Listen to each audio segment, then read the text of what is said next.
Dalam Bapa dan Putra dan Roh Kudus. Amin. Allah Bapa yang penuh kasih, puji syukur kami aturkan kepadamu atas rahmat yang selalu kami terima, entah dalam pengalaman kepahitan ataupun dalam pengalaman kebaikan, keindahan.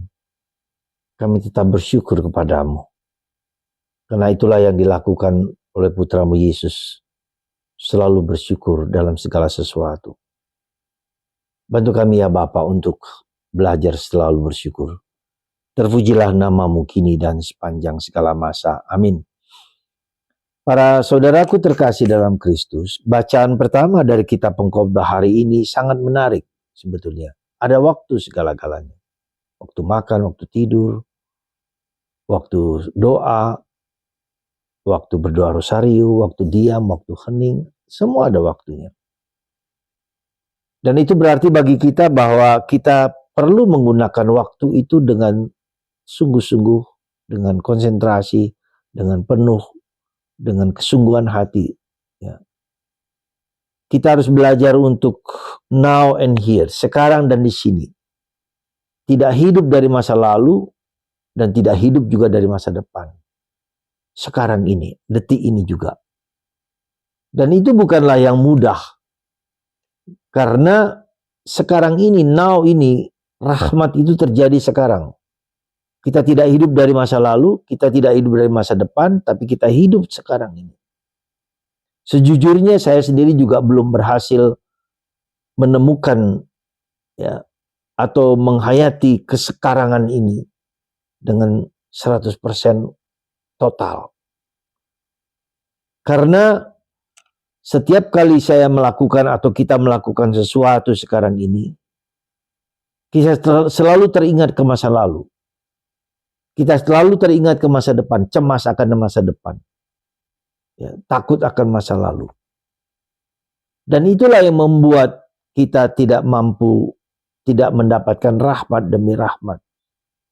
Karena di saat sekarang inilah kita, waktu kita, berikan diri kita sekarang ini, detik ini juga. Maka mari kita mohon rahmat supaya kita dapat menggunakan sekarang ini, waktu sekarang ini dengan sungguh-sungguh. Itu yang pertama yang mau saya sampaikan. Dan kita harus berjuang, sama sekali sungguh-sungguh berjuang untuk memberikan diri kita yang terbaik. Sekarang ini juga, detik ini juga. Now and here. Hic et nunc, sekarang dan sekarang. Ya. Yang kedua, Injil hari ini kita bisa melihat bahwa Yesus berdoa sendirian. Dan ketika dia selesai berdoa, para murid datang dan Yesus bertanya, siapakah aku ini menurut engkau?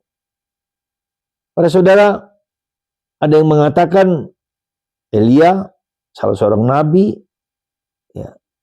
Dan kemudian ketika mereka ditanya oleh Yesus, menurut kalian yang telah mengikuti Yesus selama beberapa lama, siapakah aku ini? Dan Petrus menjawab, engkau adalah Mesias. Tetapi Yesus mengatakan Mesias itu adalah Mesias yang harus menderita, yang harus mengalami penghakiman, bahkan dibunuh, dan kemudian bangkit lagi.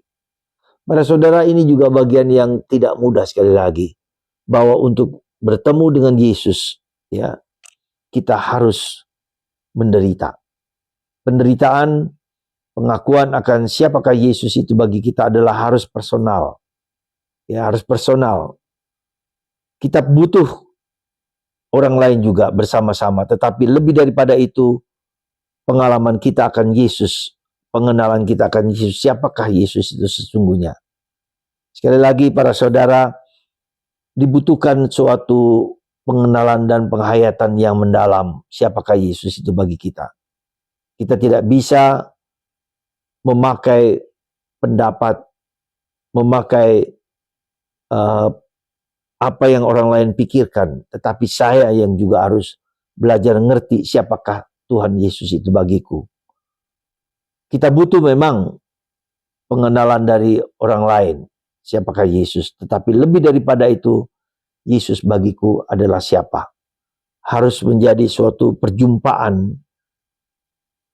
Hidup bersama Yesus merupakan suatu perjumpaan, suatu pengenalan, suatu pemahaman yang dalam. Siapakah Yesus itu bagiku. Semoga kita yang terus mengikuti Yesus semakin lama harus semakin mengenal siapakah Yesus itu. Engkau adalah Mesias, kata Petrus. Karena itulah maka Petrus dijadikan pemimpin para rasul, karena dia adalah seorang yang berani mengakui, berani mengikuti Yesus, berani menyelami Yesus. Siapakah Yesus itu bagiku. Itulah sebabnya saya duga dan saya kira bahwa Petrus adalah orang yang mengenal Yesus dengan benar, dengan baik. Pada tempat lain, Yesus mengatakan kepada Petrus, Bapalah yang mengatakan melalui mulutmu siapakah aku itu. Meskipun kesadaran itu bukanlah sesuatu yang gampang untuk mengenal Yesus. Semoga kita semua mengenal Yesus secara pribadi, lewat penderitaan, lewat kesulitan, lewat kekurangan dan kelemahan. Tuhan memberkati Anda semua, memberkati kita semua supaya kita sungguh-sungguh mengenal Yesus dengan benar dan baik. Bapa, Putra, dan Roh Kudus. Amin.